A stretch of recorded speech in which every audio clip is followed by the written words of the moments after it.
হাই বন্ধুসকল, নিউ ব্লগত আপোনালোকক স্বাগতম জনাইছোঁ। মই ঘৰ যাব লাগিছোঁ ডিউটিত।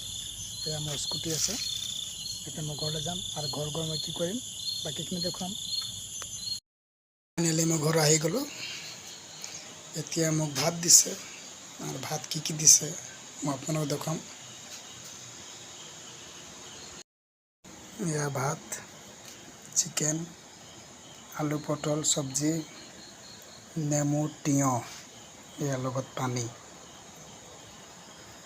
মই ভাত খাম, আপোনালোকে মোৰ লগত থাকিব। এই ৰাতি 11টা বজাত মই ব্লগ বনাইছোঁ।